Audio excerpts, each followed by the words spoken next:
প্রাথমিকের একটি মামলা ছেড়ে দিলেন বিচারপতি অভিজিৎ গঙ্গোপাধ্যায়। মামলাটি হাইকোর্টের প্রধান বিচারপতির কাছে পাঠালেন তিনি। তার পর্যবেক্ষণ, এর সঙ্গে বৃহত্তর স্বার্থ জড়িয়ে রয়েছে।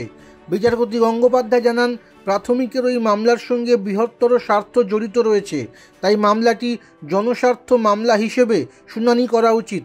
মামলাকারী বিদেশ গাজীর বক্তব্য, পঞ্চম শ্রেণীকে পুরোপুরিভাবে প্রাথমিকে অন্তর্ভুক্ত করা হোক।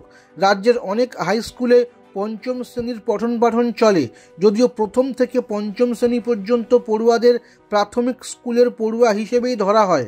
মামলাকারীর আইনজীবী ওমর ফারুক গাজী জানিয়েছেন, national council for teacher education 2009 সালে একটি নির্দেশিকা দিয়েছিল। তাতে বলা হয়েছিল, প্রথম থেকে পঞ্চম শ্রেণীর শিক্ষক নিয়োগের জন্য একটি পরীক্ষা হবে।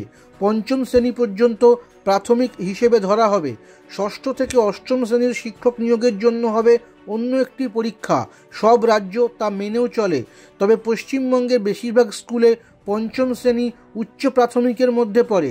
যদিও সরকার প্রথম থেকে পঞ্চম শ্রেণী নিয়োগের জন্য একটি টেট নেয়, তাহলে কেন পঞ্চম শ্রেণীকে প্রাথমিকের অন্তর্ভুক্ত করা হচ্ছে না, সেই প্রশ্নই তুলেছেন মামলাকারী।